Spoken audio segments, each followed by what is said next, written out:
कार्तिक मास में भगवान विष्णु धरती पर जल में वास करते हैं, इसलिए इस महीने में ब्रह्म मुहूर्त में स्नान करने का विशेष महत्व है। कार्तिक मास में भगवान विष्णु और माता लक्ष्मी को प्रसन्न करने के लिए और उनकी कृपा प्राप्त करने के लिए आपको इस कथा का रोजाना पाठ करना चाहिए।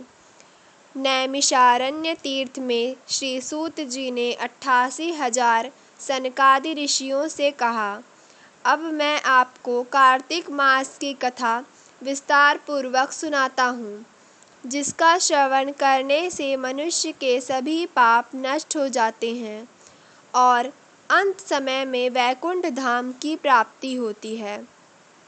श्री सूत जी ने कहा, श्री कृष्ण जी से अनुमति लेकर देवर्षि नारद के चले जाने के पश्चात सत्यभामा प्रसन्न होकर भगवान कृष्ण से बोली, हे प्रभु, मैं धन्य हुई, मेरा जन्म सफल हुआ।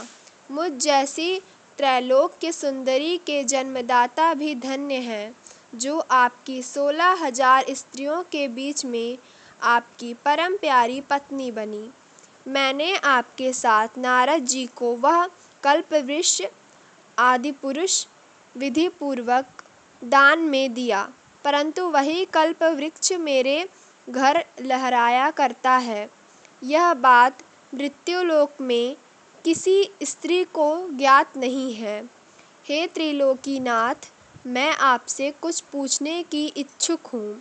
आप मुझे कृपया कार्तिक महात्म्य की कथा विस्तार पूर्वक सुनाइए, जिसको सुनकर मेरा हित हो और जिसके करने से कल्पप्रयत्न भी आप मुझसे विमुख न हो।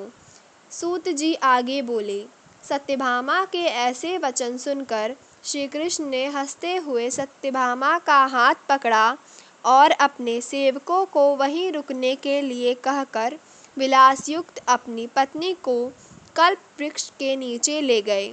फिर हंसकर बोले, हे प्रिय, 16,000 रानियों में से तुम मुझे प्राणों के समान प्यारी हो।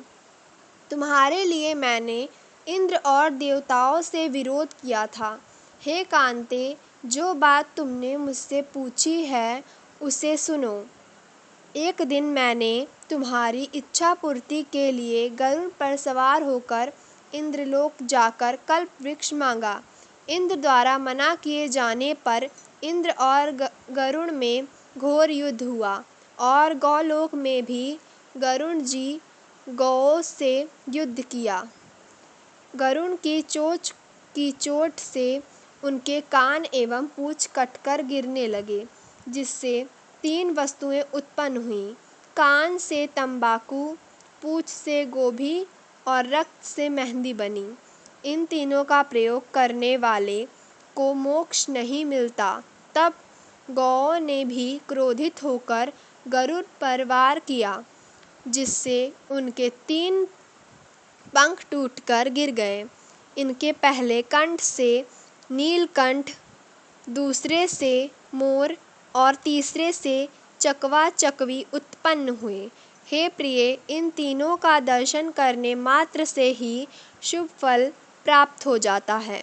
यह सुनकर सत्यभामा ने कहा, हे प्रभु, कृपया मुझे मेरे पूर्व जन्मों के विषय में बताइए कि मैंने अपने पूर्व जन्म में कौन कौन से दान, व्रत व जप नहीं किए हैं। मेरा स्वागत कैसा था, मेरे जन्मदाता कौन थे और मुझे मृत्युलोक में जन्म क्यों लेना पड़ा। मैंने ऐसा कौन सा पुण्य कर्म किया था जिससे मैं आपकी अर्धांगिनी हुई। श्री कृष्ण ने कहा, हे प्रिय, अब मैं तुम्हारे द्वारा पूर्व जन्म में किए गए पुण्य कर्मों को विस्तार पूर्वक कहता हूँ, उसे सुनो।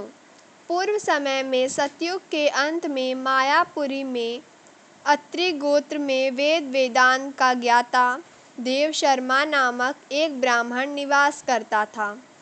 वह प्रतिदिन अतिथियों की सेवा, हवन और सूर्य भगवान का पूजन किया करता था।